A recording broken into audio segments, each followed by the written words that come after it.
जय श्री कृष्ण। दोस्तों, अर्जुन ने श्री कृष्ण से पूछा, धर्म क्या है? धर्म की व्याख्या क्या है? इस बात का निर्णय कौन करता है?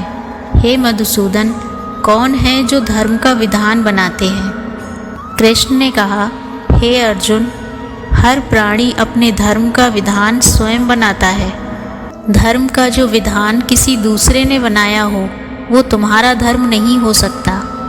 तुम्हारा धर्म वही है जिसे तुमने स्वयं बनाया हो, जिसे तुम्हारी आत्मा ने स्वीकार किया हो। धर्म व्यक्तिगत चीज़ है, जिसका फैसला व्यक्ति को स्वयं करना पड़ता है।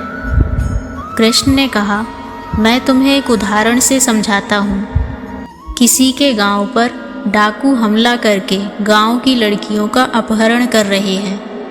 उसी समय किसी का पिता मृत्युशैया पर पड़ा जीवन की अंतिम सांस ले रहा है और पुत्र से बार बार पानी का एक एक घूंट मांग रहा है।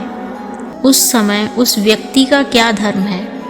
वो मरते हुए पिता को कंठ में अंतिम समय गंगा जल की बूंद बूंद टपकाता हुआ अपने पुत्र धर्म का पालन करे, या उसके गांव की लड़कियों पर जो संकट आ गया है उनकी रक्षा के लिए तलवार उठाकर उन डाकुओं से मुकाबला करे, आवश्यक हो तो जान भी देकर अपने गांव की इज्जत बचाए। इसका निर्णय कोई दूसरा कैसे कर सकता है? इसको धर्म का दोराहा या धर्म संकट भी कहते हैं। ऐसी परिस्थिति में वो व्यक्ति क्या करे? उसका फैसला कोई बाहर वाला नहीं कर सकता।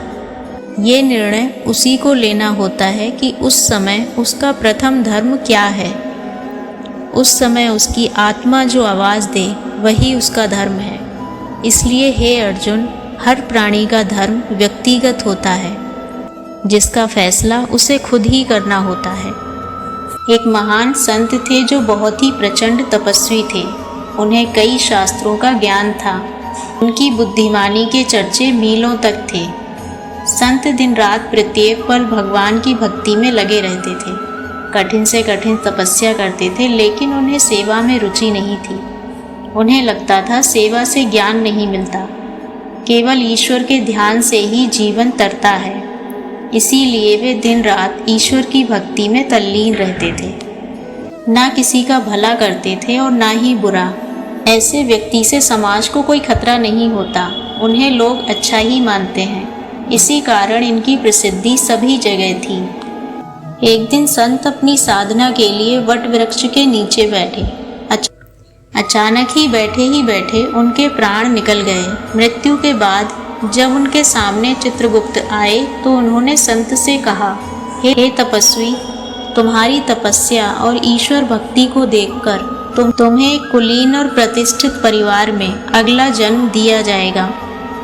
ये सुनकर संत दुखी स्वर में बोले, हे चित्रगुप्त, मैंने वर्षों तपस्या की, उसमें कोई कमी नहीं रखी, किसी प्राणी को दुख नहीं दिया, फिर भी मुझे मोक्ष की प्राप्ति क्यों नहीं हो रही?